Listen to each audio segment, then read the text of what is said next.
Oh, my knee. Oh, my God. Are you okay? My tight hamstrings.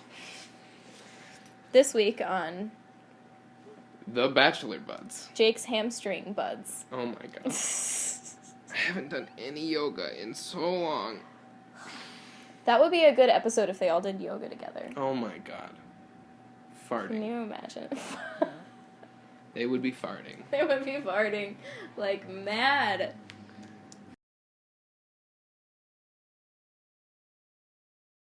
But Who has the smelliest farts in the Bachelor house right now? The smelliest farts by far. It's gotta be Corinne. All that cheese pasta. Oh my God. Oh. Welcome to Bachelor Buds, where we talk about The Bachelor. Where should we start? Oh my goodness, this guy. Let's see, who went home this week? Bunch of people we didn't really remember. This episode picked up where it left off. In Michigan. In Michigan. And then they had the rose ceremony after Corinne and fucking Taylor fought, which we'll talk about. But the rose ceremony, they were in the freezing cold, like you could see their breath. And this girl, she went home, I don't remember her name, poor thing, she didn't have a coat on. She was wearing... She didn't. Other people at least had coats. Shaking. They made her stay up late. You're drunk. You're drunk. Standing out in the cold. You can see your fucking breath. Waiting to find out. Whether or not you're going to be rejected. Yeah. It's not fun. It's not. So then they decided to go to New Orleans. Which I was excited about, because I think that's a really fun trip. Mm-hmm. And, like, there's fun stuff to do in New Orleans. Endless fun stuff. And really good food. Rachel? Is that her name? Who went on the date? Who went on the one-on-one? I think that's her name. I'm 95% sure that's her name. Rachel gets the one-on-one. They just have, like, a really fun, like, day sightseeing in New Orleans. And Nick is a lot more likable when he's around her. Yeah. He looks very just happy, engaged, motivated. I thought he was cute this week for, like, the first time in, like 3 weeks. Yeah. We're on episode 5? Yeah. Yeah. I was like, aw, Nick's a cutie. And, like, because she, like, brings it out of him. She does. She's a shining light. They had Just a parade. So animated. Yeah. 100%. He digs her beyond anyone else. He even said it. Yeah. And he straight up said that she's probably going to make it, like, around until at least he meets her parents. Yeah. He like, talked about meeting her parents. That was so cute. Yeah. And the way she just smiled at him. Oh, there was the parade. There was the parade in the street, and so they paraded romantic. right by the other girls' window.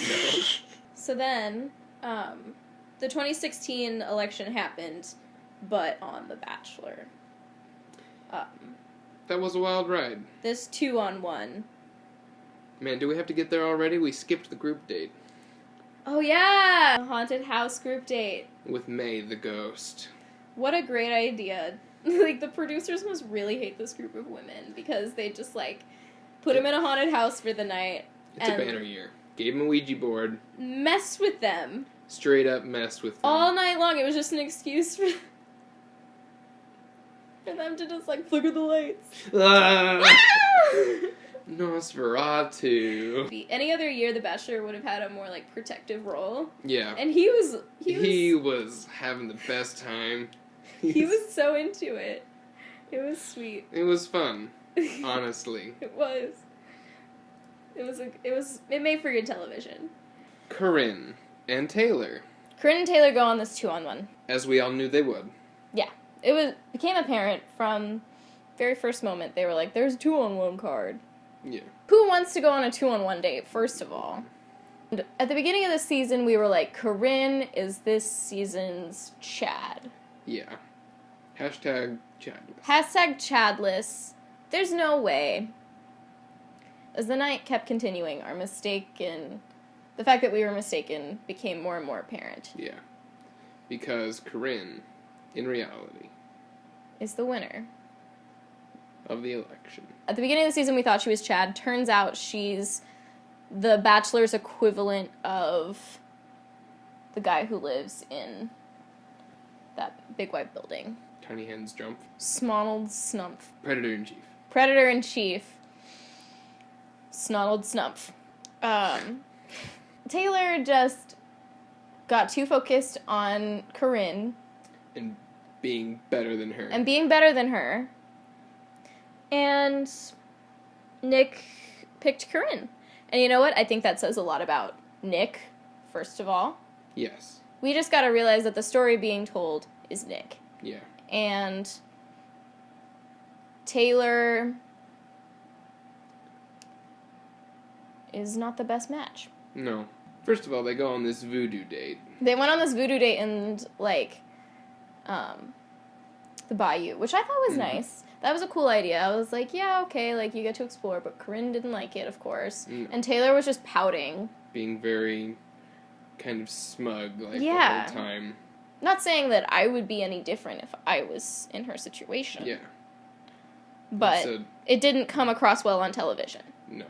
Corinne lies to Nick about Taylor. Taylor. And just everything that she is. Yeah. And he believes it. Mm-hmm. I guess. Yeah, I guess he believes it. He's not around for all the interviews, all the interactions between the girls. Nick's going off of who he is attracted to. And, you know, that's a perfectly, I guess, viable way to go about things. It's just disappointing. It's disappointing, but it's not necessarily surprising when you really think about it. It's not.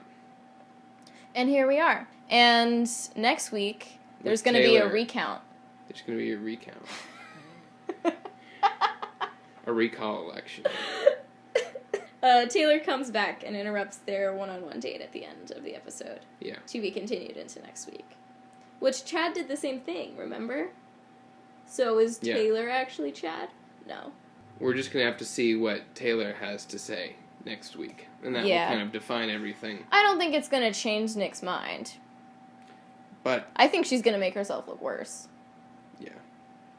You got to leave it. It's not your problem anymore. I think Rachel's going to win this whole season.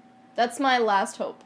Like, the show's, making a commentary, but I hope they, like, can still make it a little bit of a fantasy for us. I feel like it has to be entertaining. Yeah. Otherwise, it's just depressing. It's kind of depressing going through it right now. Yeah. But we'll see the end. And then summer is Bachelor in Paradise. Almost paradise. I'm knocking on heaven's door. Almost paradise.